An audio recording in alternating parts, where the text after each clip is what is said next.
Assalamualaikum warahmatullahi wabarakatuh. Semoga sobat-sobat semua, sobat SM, jadi para fans dari Motif gitu ya. Sobat Motivers semuanya dalam keadaan sehat selalu, bahagia selalu, dan melejit selalu pertumbuhan finansialnya.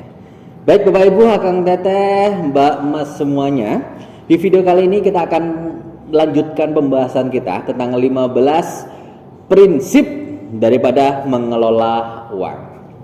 Di video sebelumnya silahkan bisa dicek-cek detailnya. 3 prinsip sudah kita bagikan. Bagaimana Anda dengan 3 prinsip tersebut Anda akan semakin aware, semakin ada rambu-rambu gitu ya, semakin ada pengingat kepada diri Anda sendiri. Oh ternyata ada 3 prinsip nih yang lalu kita sampaikan. Mau tahu apa aja 3 prinsipnya? Secara umum yang pertama adalah habiskan lebih sedikit dari yang Anda hasilkan. Jadi misal Anda menghasilkan 5 juta dalam sebulan, 3 juta habiskan, 2 juta ditabung atau dijadikan aset yang bertumbuh bagi diri Anda, bagi kehidupan Anda. Kemudian yang kedua, kita punya juga bisnis atau pekerjaan boleh 1, namun sumber penghasilan minimal 7. Anda kerja di perusahaan Anda, itu merupakan 1 sumber income. Namun di luar kerjaan rutinitas harian Anda paling tidak mempunyai 7 plan, 7 planning sumber penghasilan lain minimalnya. Agar apa? Agar dari kerjaan dapat, kemudian dari 7 sumber lainnya dapat. Coach, lagi-lagi ada yang bertanya ya, kira-kira 7 penghasilan lain itu yang apa? Silakan bisa dicek-cek lagi videonya dengan judul 4 sumber pasif income. Apakah itu? Secara singkat 4 sumber itu, yang pertama adalah kita punya yang namanya aset yang kita sewakan. Nomor 2, kita punya franchise yang kita dirikan, kita gabung franchise orang lain. Yang ketiga, kita punya sumber jalur investasi, baik di bibit.com, di sumber investasi lain, sumber investasi emas di Pegadaian juga boleh. Cari sumber investasi yang cocok, yang pas, yang sudah terbukti di pasaran, ambil investasinya. Kemudian yang keempat adalah Anda mempunyai bisnis yang bisnis tersebut berkembang dengan luar biasa, tersistem luar biasa, ada manajer yang menghandle. Pastikan 7 penghasilan lainnya bersumber dari 4 hal tersebut. Baik Bapak Ibu, Akang Teteh, Mbak Mas yang luar biasa semangat dalam pelajari ilmu tentang keuangan, financial freedom. Di kesempatan kali ini saya akan share 3 tips lagi ya, tips keempat, kelima, dan keenam dari 15 prinsip mengelola keuangan. Yang keempat Bapak Ibu, kita ada yang namanya 4 disiplin, yakni nomor 4, yakni disiplin membuat budget bulanan. Nah, Ibu Triastuti dalam workshopnya menyampaikan bahwasanya kita harus disiplin membuat budget bulanan. Kalau perlu gitu ya, Ibu mencontohkannya yakni dengan memprint out pengeluaran bulanan dari kartu debit Anda. Anda semua punya kartu debit ya pastinya ya, baik itu Mandiri, BCA, BRI, BNI, kartu debit yang lain. Pastikan Anda tiap bulan memprint out. Pergi ke bank, memprint out langsung gitu ya. Atau biasanya ada fitur kayak klik BCA, bisa Anda filter dalam sebulan, print out. Lihat hasil print outnya. Kira-kira dalam sebulan ini kita mengeluarkan apa aja? Tanda yang membengkak di sana, seret. Oh wala, ternyata kita dalam sebulan ini bengkaknya di sini, bengkaknya di sini, bengkaknya di sini. Anda akan tahu dan Anda jadi lebih sadar. Oh ternyata ini yang harus saya pangkas. Saya harus menertibkan ini. Semakin Anda rutin membiasakan diri Anda dalam 12 bulan memprint out daripada hasil bulanan di tabungan Anda, insya Allah itu akan menjadikan Anda super power dalam mengelola keuangan. Jadi ingat, disiplin dalam membuat budget bulanan. Contoh yang lain, case-case yang sudah aware di kalangan kita, misal dalam sebulan Anda pesan LPG. Coba diukur LPG-nya kira-kira buat masak dan lain-lain habis berapa hari. Misal 2 minggu, maka anggarkan dalam 1 bulan itu beli LPG 2 kali. Untuk galon misal, galon dalam sebulan kita habis berapa kali, catat. Sampo, sabun dan lain sebagainya, kalau bisa catat sedetail itu ya Bapak Ibu teman-teman semuanya, agar kita bisa tahu fix cost bulanan kita berapa. Oh ternyata sabun, perlengkapan untuk mandi dalam sebulan saya habis segini. Oke, saya sisakan sekian budgetnya untuk sekian, untuk perlengkapan mandi. Yang lainnya untuk keseharian masak. Masak kalau perlu dibajetin juga. 1 hari masak bisa 30.000, 40.000, sesuai budget kalian semua. Sok budgetkan, tulis kira-kira sebulan dapat berapa. Alhasil ketika semuanya terlihat, tidak hanya angan-angan gitu ya, terlihat, kalau perlu di checklist ya. Oh ini sudah oke, ternyata pengeluaran juga oke, realisasinya sekian, sudah pas semuanya. Nanti akan ada sebuah perbedaan yang akan Anda rasakan dalam case keuangan Anda. Insya Allah itu akan membuat kita lebih aware, lebih sadar, dan lebih smart secara finansial. Kemudian Bapak Ibu akan lihat, kita menuju ke yang 5. Nomor 5 dari tips mengelola uang, yakni bayar tagihan tepat waktu. Ingat, clue-nya adalah bayar tagihan tepat waktu. Dan bicara tentang tagihan-tagihan, itu sekali lagi kita breakdown, apakah tagihan itu merupakan keinginan kita atau kebutuhan kita. Kita pengen aja atau kita benar-benar butuh nih. Nah, sebelum mengarah ke sana kita breakdown dulu, ini kebutuhan apa keinginan. Kalau misal kebutuhan, sok eksekusi. Kalau keinginan, coba filter dulu, ini emang keinginan yang mendesak apa santai ya. Kalau mendesak, sok kita latih diri kita pelan-pelan untuk fokus ke kebutuhan kita dulu. Keinginan boleh deh sebagai reward kita ya, selama kerja bulanan boleh dieksekusi keinginannya sebulan beberapa kali. Yang jelas kebutuhan dulu diprioritaskan. Satu, ketika kita sudah paham ranah keinginan dan kebutuhan, maka muncullah namanya tagihan-tagihan, baik tagihan listrik, tagihan air, tagihan atau cicilan juga ya. Kalau di kita cicilan-cicilan gitu ya. Di yang lain silahkan. Yang jelas tagihan-tagihan apa, misal di tanggal 25 jatuh temponya bayar, tanggal 1 jatuh temponya bayar gitu ya.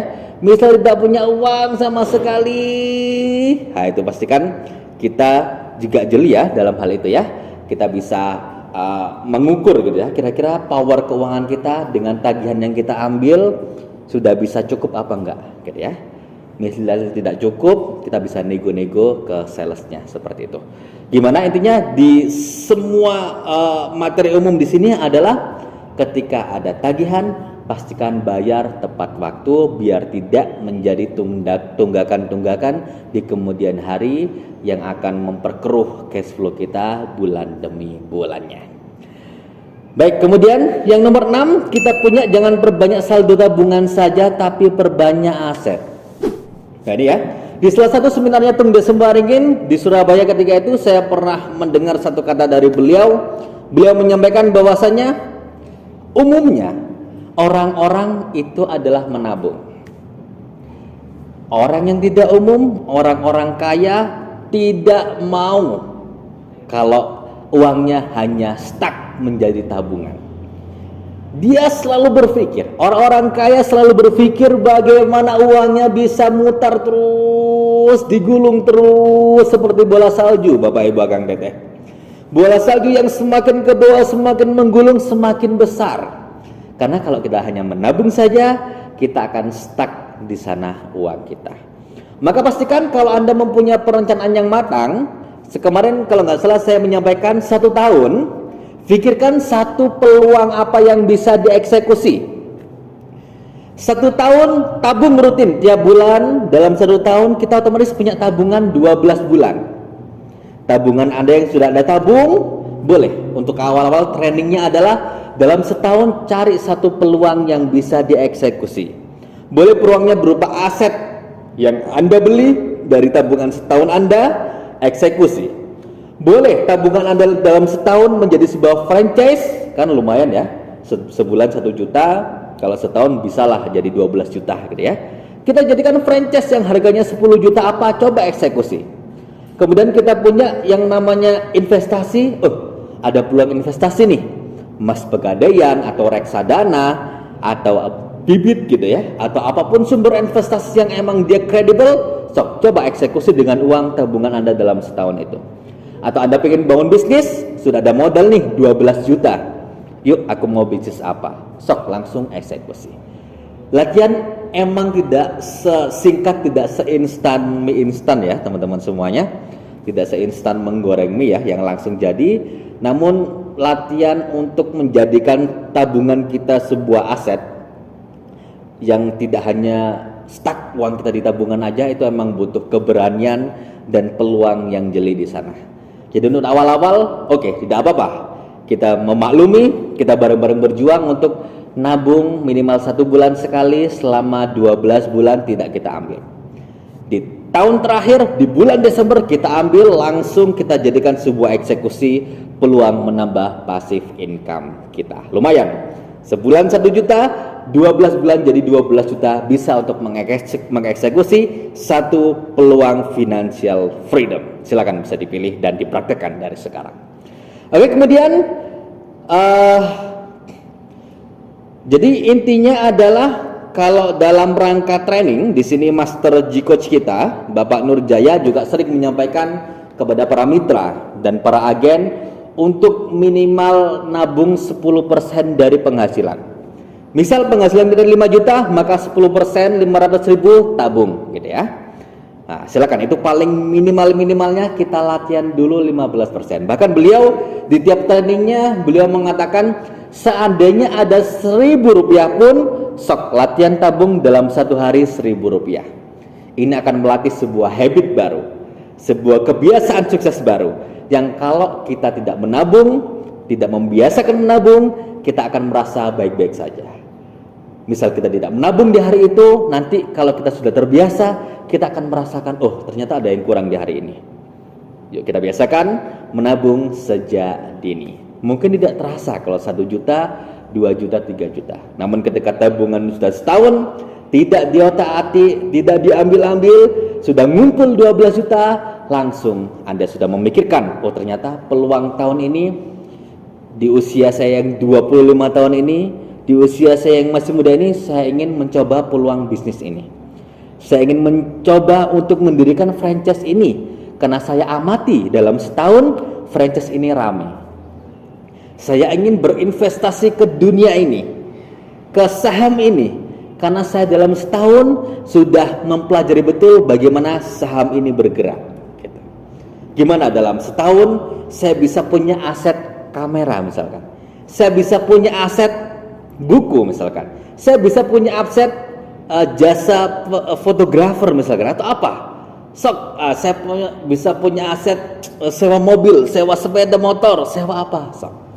Jadi ada waktu sambil menabung, ini setahun, tahun pertama Januari, ini Desember.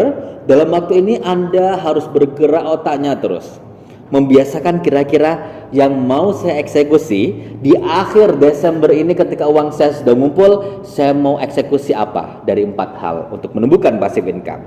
Pertama, saya ulangi lagi agar lebih hafal ya. Pertama, saya akan mengeksekusi sebuah aset yang akan saya sewakan. Kedua, saya akan mengeksekusi sebuah franchise yang saya dirikan di tahun itu. Ketiga, saya ingin mengeksekusi sebuah saham yang saham ini saya yakin akan bertumbuh di tahun depan. Kemudian yang nomor 4, saya ingin mengeksekusi sebuah bisnis yang dengan bisnis ini saya yakin peluangnya akan cerah di masa depan. Silakan pikirkan kira-kira apa yang bisa Anda eksekusi di tahun ini. Dan pastikan Anda mengeksekusinya, karena energi yang Anda dapat ketika Anda mengeksekusi itu sangat beda daripada kita cuman masih teori saja, gitu ya. Mulai sekarang silakan bisa amati kanan kiri Anda apa yang bisa dieksekusi di bulan Desember ketika tabungan Anda sudah kumpul, nanti langsung dieksekusi. Bapak Ibu, Akang Teteh, Mbak Mas yang luar biasa semangat. Sesi akhir kali ini saya akan menyimpulkan 3 hal apa yang bisa Anda lakukan agar Anda menjadi ahli dalam mengelola keuangan. Yang pertama adalah disiplin membuat budget bulanan. Ingat, disiplin membuat budget bulanan. Print out penghasilan Anda dalam sebulan, tanda yang bengkak-bengkak jangan lakukan di bulan berikutnya. Atau catat kebutuhan Anda untuk mandi, untuk masak, untuk lain sebagainya, untuk listrik, untuk air dalam sebulan, catat kira-kira flatnya berapa, fixed costnya berapa, saya bisa nabung berapa. Kemudian yang nomor 5, bayar tagihan tepat waktu, jangan diundur-undur, bayar segera. Kalau diundur-undur, makin diundur makin bengkak di kemudian hari. Kemudian yang keenam, jangan perbanyak saldo tabungan saja, tapi pastikan saldo tabungan Anda dieksekusi sehingga menjadi aset financial freedom yang menumbuhkan sumber penghasilan Anda. Baik, semoga bermanfaat untuk video di kesempatan kali ini. Selamat berjuang untuk menjadi seorang yang finansialnya freedom, kaya raya muda luar biasa. Wallahul muwaffiq ila aqwamit thoriq. Wassalamualaikum warahmatullahi wabarakatuh.